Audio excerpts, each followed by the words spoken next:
call my ancestors. Knowledge, wisdom and overstanding must be gained to attain food, clothing and shelter. Once gained, justice, freedom and equality. You can gain love, peace and happiness. I profess to manifest whole words into living flesh. Peace, God.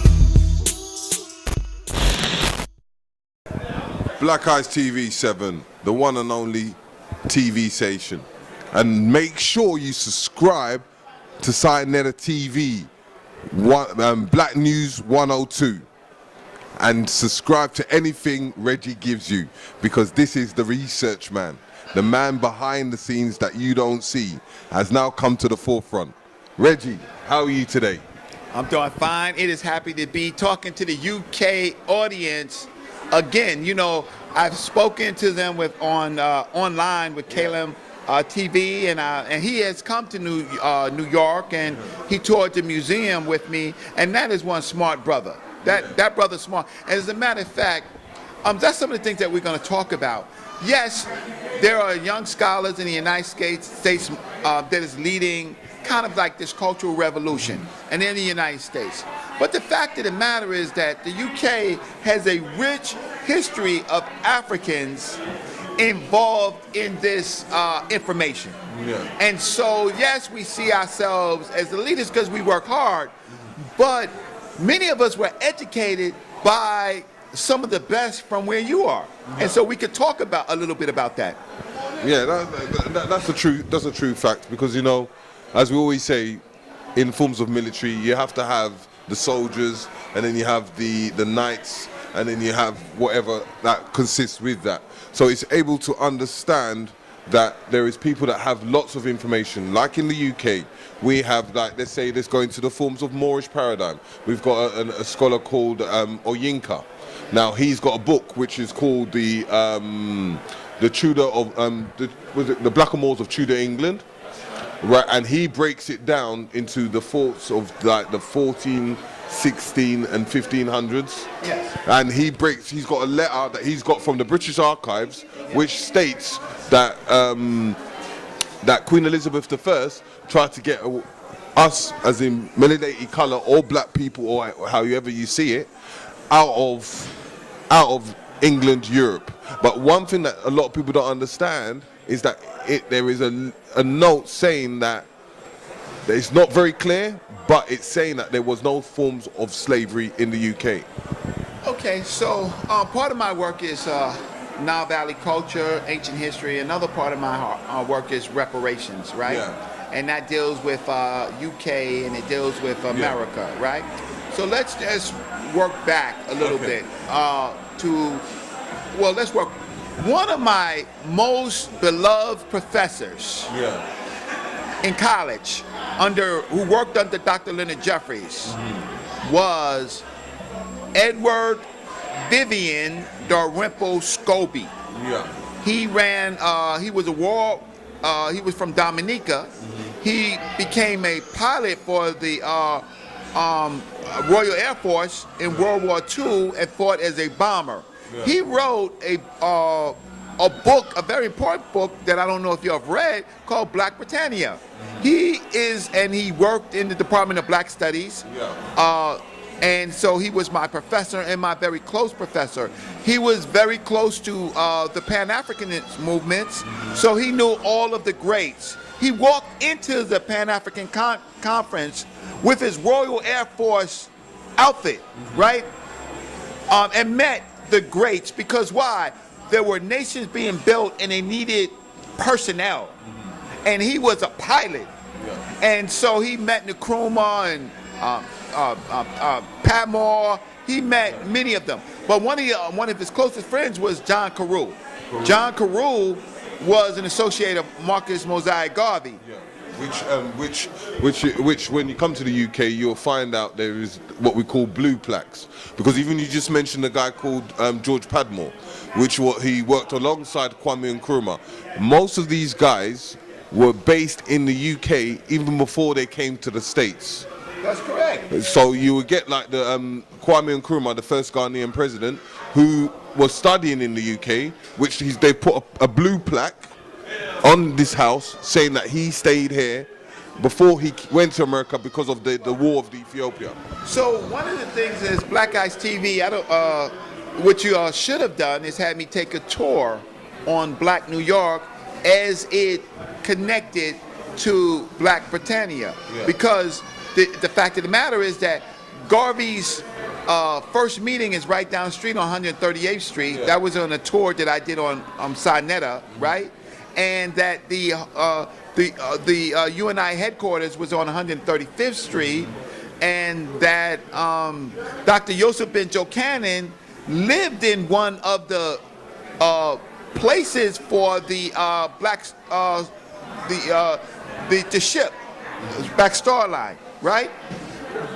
Dr. Yosef Ben Jochanan decided to make that property his home. His wife went to the church where Marcus Mosiah Garvey had their first meeting in Harlem. She was a member of that Catholic church. Yes, there has been this great relationship between Africans here and Africans in the UK, Africans in the Caribbean, and that is what we call Pan-Africanism. That's how we understood Pan-Africanism. So we didn't see ourselves separate. Unfortunately, the elite see us separate, but the people really don't see us. Yes, we have different culture, different foods, but the fact of the matter is the fight is the same. But you know the funniest thing is, when you actually look at the procedures back and forth from the UK, this is why we need to bridge that gap between the US and the UK, is having an understanding that even into the pinnacles of our foods, we eat the same thing. We might not cook it the same way, but we eat the same things. And we come from the same place, and that's Pan-Africanism. And you would realize that Marcus Garvey came from the UK, came to the United States, and then died in the UK. And then when he died in the UK, they actually took his body out of the graveyard in the UK and took it to Jamaica. Right. Well, here's the thing. The fact of the matter is that people might get upset with me, but Marcus Mosiah Garvey failed in Jamaica.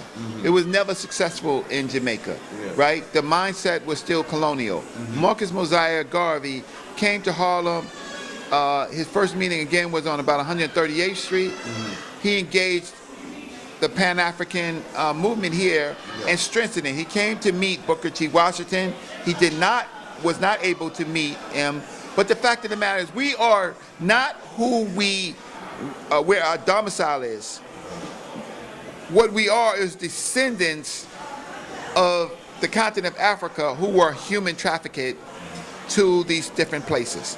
So the slave ship, or the human trafficking ship, decided where we were going to be. So we have to understand that that is just intermediary. We're the same people. But getting back into the work is, I'm going to tell the UK, and it's not a thing of arrogance, and you should not smirk, and you should not be overly excited. But the fact of the matter is that that some of the work that we do, like the meta nature, right? There were white scholars in the UK that was competing with French scholars. They're competing against world domination, right? Using the science of Africa. So there is this tradition of Africans in the UK that leaked the information of the discovery of the meta nature and understanding that the Africans of the Nile were black in Black Britannia. They went to the Caribbean and then went to America. So we have Martin Delaney, we have black scholars who, in America, who got this information leaked from them by our family in the UK. So we have to see ourselves as brothers and sisters rather than this. Now the other part thing is that yes, I do a little history, a little research, but I'm just your brother. I'm no superhero or nothing like that. No. But you see, in a nutshell, this is why we need to be able to bridge that gap between us, so that we can able to understand the forms of research, get the information for us to able to even move forward. Because a fight is not just on your own, it's about a whole family of the African diaspora. And this is how we help each other to move on. So in the future, we want to know, because we want to have forms of exchange, like you taking us on tour and me taking you on tour in the UK. So we want to show the public that we are brothers in this place right now, and we're trying to bring this unity to what it needs to be today. Well, so luckily now, let me tell you, I met some sisters from the UK, right? And one of the sisters' name is Sister Donna Johnson. Yeah. Another sister's name is Miali, and another sister name is Dami. And they did the most extraordinary film on Malcolm X. They came all the way from the UK and did something that we, because of our politics, could not do. Shout out to Sister Donna in the UK. Shout out to Sister Miali in the UK. I see y'all, right? Sister Donna was down here. UK for life. Because she hadn't been back for 10 years, so she wanted to see what had changed with the pilgrimage that we do every May 19th to celebrate the life of Malcolm X that she covered, right? So what it is choices. I'm gonna just tell you what it is choices. I understand that UK has an urban population. I understand that UK has a style. I don't know what you call it. A gangster, right? UK has their own gangster. I understand that, right? And I understand that y'all want to kind of help flip them into something. I'm gonna tell everybody, what it is your lives depend on it now. See, it's not about a choice, really. It's an action. It's action. Either we upgrade or we die. Either we do science or we die. If we don't do science, we are going to die. So it's not about just being cool, right? And having swag. What it really is about what kind of tools that you have. This is Brother Reggie, and you're watching Black Ice TV 7, right? And I'm from Black America, right? I'm building with the Black family in UK, the Black Britannias, right? So peace and shout out. We love you. We're going to build some more and give you that real Black information that we can do only on the way that we do it with like Black News 102. And shout out to Clam TV, because he's our brother too. And shout out to all of the family. Want to see y'all soon. Peace. Peace. Black Ice TV 7. We're with the biggest titan at the moment, destroying, or not even destroying, giving the right information to the people that have the incorrect or bad information. And this is Brother Jabari, the man that has been ringing bells all over. A lot of people have been asking for this information about the kinetic science and whatsoever. But we always have this thing that we have to ask a question. And we always ask anyone that's in forms of kinetic science. And we ask this: do you believe the heart thinks? And how would you explain it in kinetic science? I think it's very powerful that our Kemetic ancestors had a concept of the heart. And the heart really spoke to not just the character, but really the very essence of a human being. And I remember when I first started studying ancient Kemet, a brother who was a scientist said to me that we had it all wrong because the Kemetic people discarded the brain and kept the heart. And there's some description as to, the amount of liquid that's in the brain scientifically and why it might not work for the mummification process. But the reality is, science is now telling us that there are almost as many fibers used for cognition in the heart as there are in the brain. So science is now catching up to the ancient Kemetic philosophy around the importance of the heart.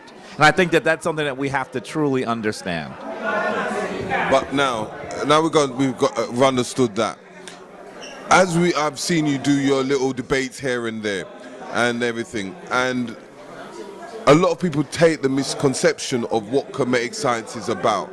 And I've always said is the problems that a lot of people have is that they have this God concept in their mind, and they have this this form of belief which has come from the European man.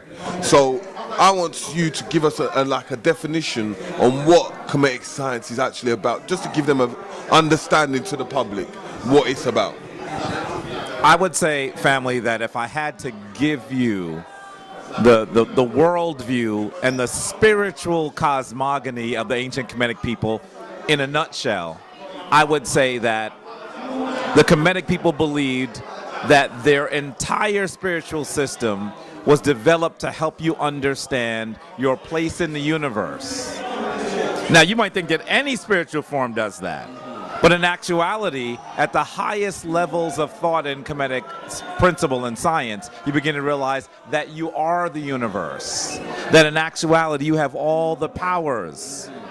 All of those essences that are viewed in the universe are in you. I say sometimes to my initiates, if you don't like walking up hills, make them flat. Exactly. And that takes cultivation. It takes cultivation for us to be able to really maximize and utilize our true spiritual faculties. And so that is the major challenge. Right now, I often say we are like babies with chainsaws.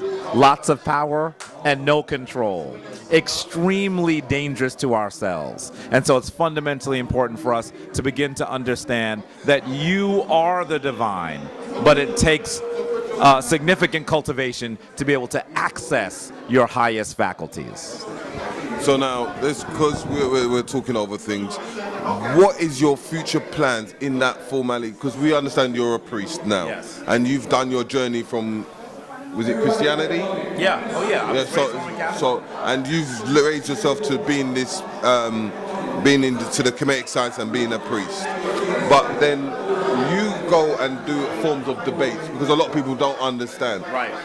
What is your goal or your agenda on able to talk the Kemetic science to some people that are finding it very difficult to even understand the Kemetic science itself? You know, I'll honestly say there's some people who believe that I'm actually new in the conscious community. Like I just appeared from somewhere, when in actuality, one of the brothers who said that to me yesterday seemed like he was in his mid-30s. I've been in the conscious community for over 30 years. So it's interesting that I was very involved when he was literally a baby. And so what has happened is that I've spent most of my time focusing on history. I'm a historian, you know, taking people to Kemet. This is my 14th trip. I've taken over 3,000 people with a group called the African Genesis Institute. I have a degree in Africana Studies from Cornell University. And I also am a practitioner of Kemetic spirituality. So I was doing all those things. But I began to listen to what was being said about not just Kemet, because to some degree my offense with that was somewhat personal. But then I began to hear what was being said about our homeland, about Africa.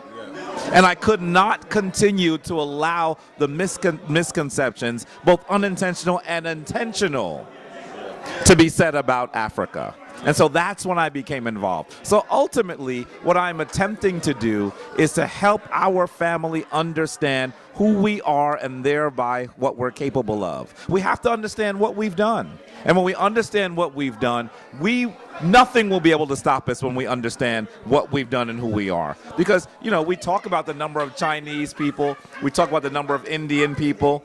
There are over 1 billion Africans on the planet in strategic places.